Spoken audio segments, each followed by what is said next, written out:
Welcome friends, I am your host from easy education zone. Friends, इस video में हम class 8 history के third chapter ruling the country side को explain करने वाले हैं। फ्रेंड्स, 1765 में कंपनी को उस समय के मुगल एम्परर शाह आलम सेकंड से बंगाल, बिहार और उड़ीसा की दीवानी मिल गई। दीवानी का मतलब होता है रेवेन्यू कलेक्टिंग राइट्स, यानी लगान कलेक्ट करने की अथॉरिटी। फ्रेंड्स, क्योंकि लगान बेसिकली पेसेंट्स या फार्मर से कलेक्ट किया जाता है कि जो कि कंट्री साइड में रहते हैं, यानी ग्रामीण इलाके में रहते हैं, और रेवेन्यू कलेक्शन भी गवर्नमेंट का ही एक फंक्शन है, एक रूलिंग फंक्शन है। इसीलिए इस चैप्टर का नाम है रूलिंग दी कंट्री साइड। फ्रेंड्स, इस चैप्टर में बेसिकली बस दो टॉपिक्स हैं। पहला है revenue systems in British India, यानी ईस्ट इंडिया कंपनी ने इंडिया के अंदर कौन से रेवेन्यू सिस्टम्स यानी लगान के सिस्टम्स को यूज किया, इंट्रोड्यूस किया। दूसरा है इंडिगो कल्टीवेशन इन बंगाल, यानी बंगाल में नील की खेती। Friends, east India company basically एक ट्रेडिंग कंपनी थी और उसके जो पॉलिसी ऑब्जेक्टिव्स थे वो थे अपने रेवेन्यू को, यानी अपनी इनकम को ज़्यादा से ज़्यादा बढ़ाना, और इंडियन गुड्स जिन्हें वो ट्रेड के लिए खरीदते थे, जैसे कि फाइन कॉटन और सिल्क क्लोथ, उनको कम से कम सस्ते सस्ते रेट्स पर खरीदना। फ्रेंड्स, ईस्ट इंडिया कंपनी की इन पॉलिसीज के चलते बंगाल में जल्दी ही इकोनॉमिक क्राइसिस हो गए। जब आर्टिजन्स को यानी वीवर्स को अपने माल को इतने सस्ते रेटों पर बेचने के लिए मजबूर किया जाता था कि उन्हें उसकी प्रोडक्शन कॉस्ट यानी लागत भी वापस नहीं मिलती थी, तो उन्होंने अपने प्रोफेशन को छोड़ दूसरे काम करना ज़्यादा सही समझा। आर्टिजन्स यानी कारीगर गांव को छोड़ के जाने लगे। गांव के गांव सूने हो गए। एग्रीकल्चर में भी east India company revenue collection के लिए इजरदारी प्रैक्टिस यानी नीलामी की प्रैक्टिस का इस्तेमाल कर रही थी, जिसके चलते बहुत ज़्यादा ऊंचे रेवेन्यू रेट्स फिक्स होते थे, जिनको देना पीसेंट्स के बस की बात नहीं थी। और एग्रीकल्चर भी कोलैप्स यानी टूट के बिखरने के निशान दे रही थी, संकेत दे रही थी, साइंस दे रही थी। फ्रेंड्स, इसी पीरियड में यानी 1770 में बंगाल में एक सीवियर फेमाइन यानी जबरदस्त भूखमरी आई, जिसमें कि 10 मिलियन यानी 1 करोड़, जो कि उस समय बंगाल की पॉपुलेशन का 1/3 था, भूख से मर गए। ईस्ट इंडिया कंपनी ने एग्रीकल्चर रेवेन्यू में कुछ व्यवस्था लाने के बारे में सोचा। उसने 3 रेवेन्यू सिस्टम्स को इंडिया में इंट्रोड्यूस किया और यूज किया। पहला, परमानेंट सेटलमेंट बंगाल में शुरू किया गया, और फिर बाद में परमानेंट सेटलमेंट की लिमिटेशंस को रिजॉल्व करने के लिए रैयतवारी सेटलमेंट और महलवारी सेटलमेंट लाए गए। फ्रेंड्स, 1793 में उस समय के Bengal governor general Charles Cornwallis ने बंगाल में परमानेंट सेटलमेंट इंट्रोड्यूस किया।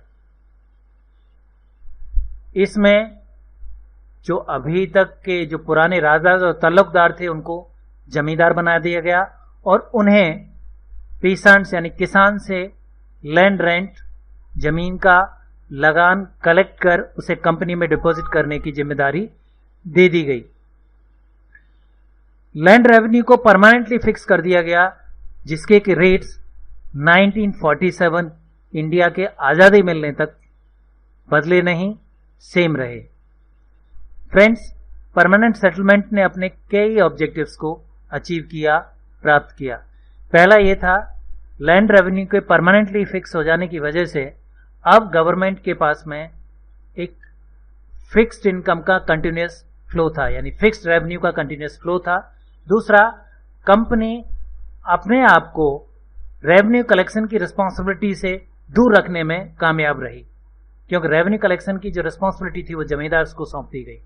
तीसरा, परमानेंट सेटलमेंट ने लैंडलॉर्ड्स की एक नई लॉयल क्लास को क्रिएट किया।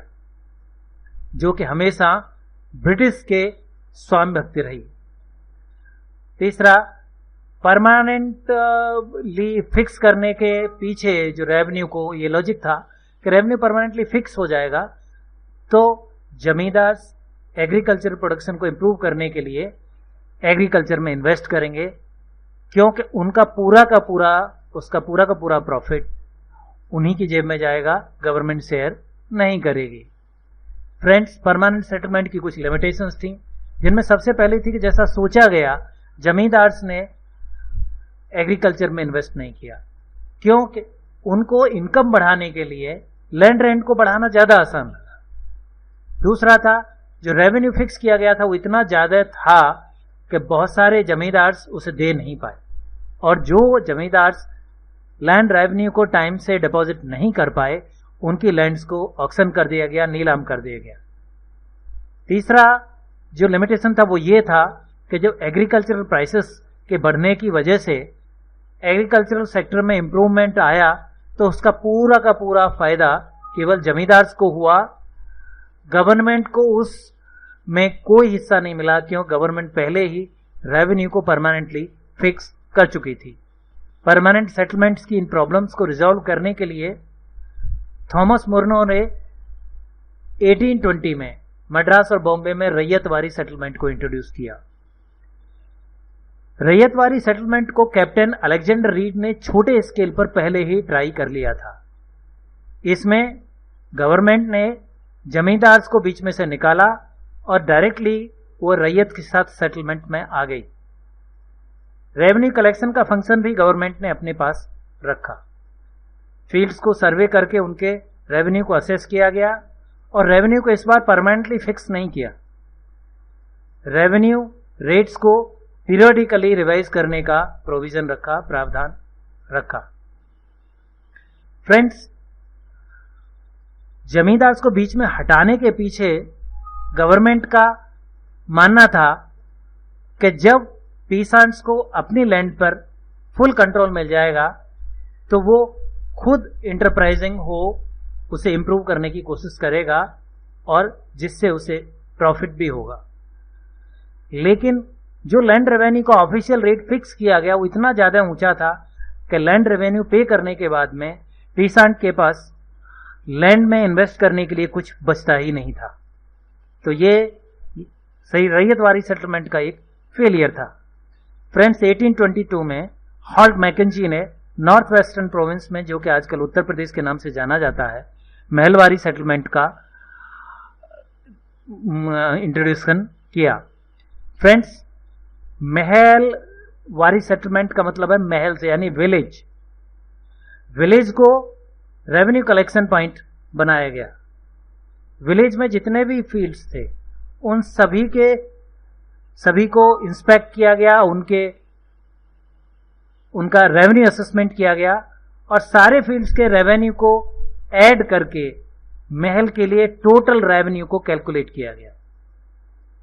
महल के रेवेन्यू को पीसांट से कलेक्ट कर कंपनी में डिपॉजिट करने की जो रिस्पॉन्सिबिलिटी थी वो विलेज हेडमैन यानी गांव के मुखिया को दी गई। रेवेन्यू रेट्स को पीरियडिकली रिवाइज करने का प्रोविजन भी रखा गया। फ्रेंड्स, इस पिक्चर में आप क्लोथ्स की यानी कपड़े की दो प्रिंट्स को देख रहे हैं। जो लेफ्ट साइड की प्रिंट है वो इंडिया की कलमकारी प्रिंट है और राइट साइड में ब्रिटेन की मॉरिस प्रिंट है। इन दोनों ही प्रिंट्स में एक कॉमनैलिटी है, वो ये है कि इन दोनों प्रिंट्स के अंदर ही ब्लू कलर की डाई के लिए इंडिगो का यानी नील का यूज किया गया है। फ्रेंड्स, यूरोप में ब्लू कलर के लिए इंडिगो और वोड, जो कि यूरोपियन प्लांट से मिलता है, दोनों का ही यूज किया जाता था।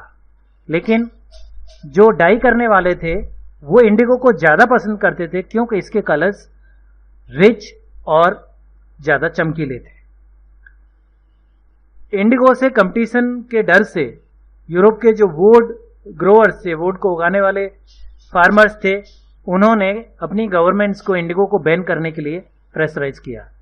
लेकिन जल्दी ही इंडियन इंडिगो की डिमांड में एक बहुत बड़ी उछाल आई।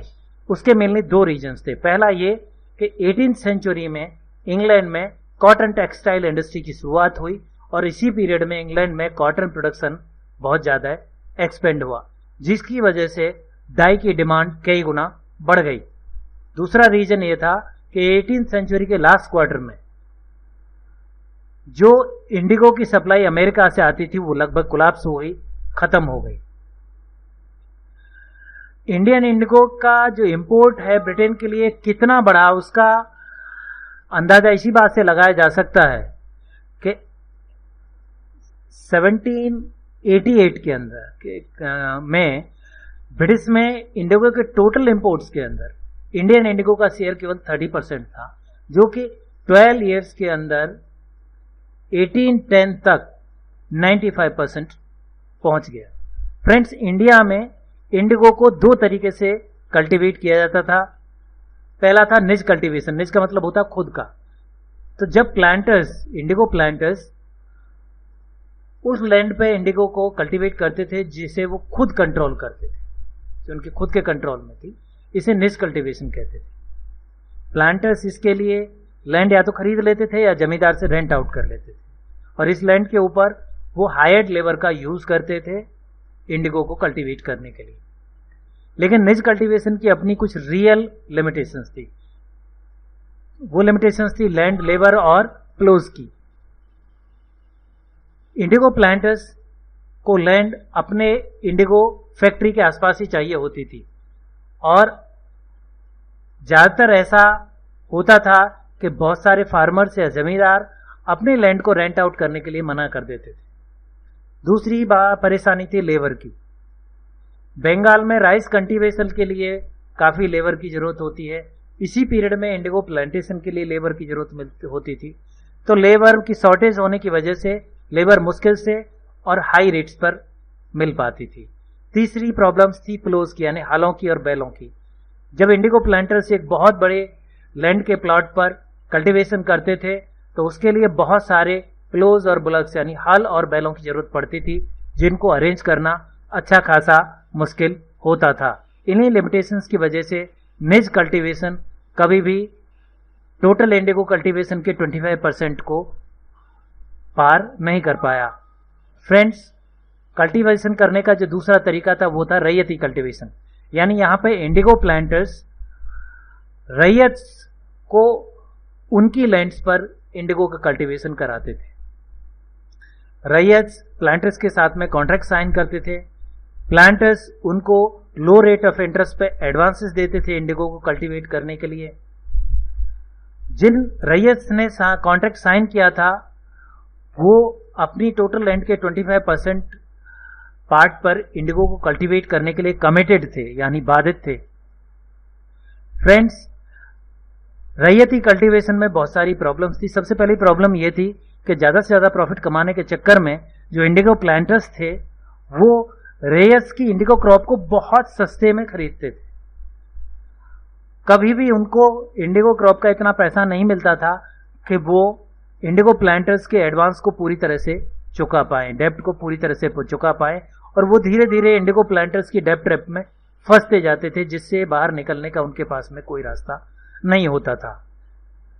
और इंडिगो क्रॉप जिसकी की रूट्स काफी डीप जाती थी, वो बहुत तेजी से लैंड की फर्टिलिटी को रिड्यूस कर देती थी और उस लैंड को राइस कल्टीवेशन के लिए अनफिट कर देती थी।